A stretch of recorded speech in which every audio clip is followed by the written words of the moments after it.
Day 4. What we are doing today is cleaning up all this garbage, all this insulation and extra wood, figuring out which one of these joists are still good. And then we got to figure out what's going on with the rim joist and this sill plate down here. We got to see if any of this stuff is usable, or if we're going to possibly have to jack up this wall and brace it. So we got to really look at these studs coming down here on both sides of the house here. They look pretty rotten on this side. So that's what our game plan is for day 4. It's the middle of day 4. We have removed some of the floor joists completely. You'll see they're missing some sections. They were pretty rotten. We cut back as far as we could so that we can start sistering back in. Then we exposed this wall, and you can see none of these vertical supports are even touching the ground right at the moment. So I'm not really sure what's keeping this wall up. Look at that. This used to be the main beam under there, and this is what's left of it. So that's all termites, and so it looked okay until I was able to poke a hole right through it. So we are trying to obviously go back in with supports. Probably going to do cinder blocks and fresh wood and hope for the best. All right, we are wrapping up day 4. So here's our progress. So we cut these 3 floor joists because they were destroyed on the other end.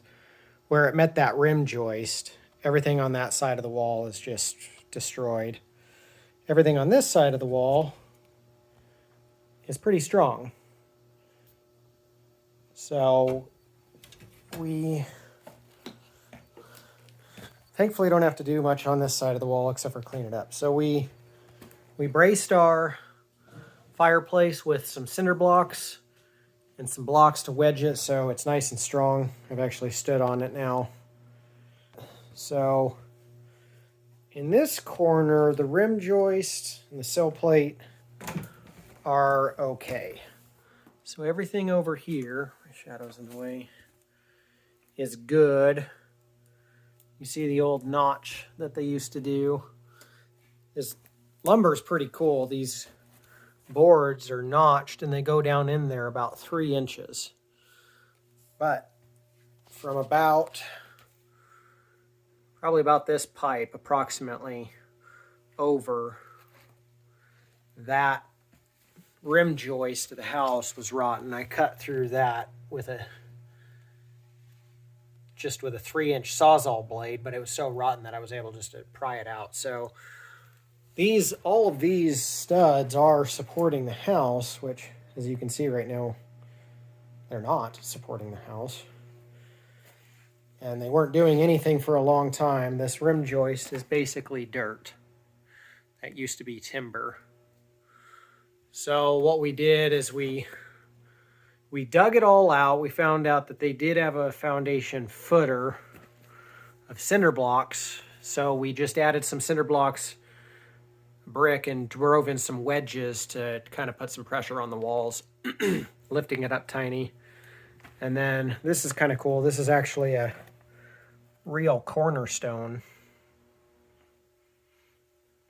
And that is a major support beam. It wasn't even touching the ground. So again, drove in some bricks and some wedges, and then cinder block just to kind of support this whole edge here. I cut these flush. That one's going to have to basically be replaced. But we're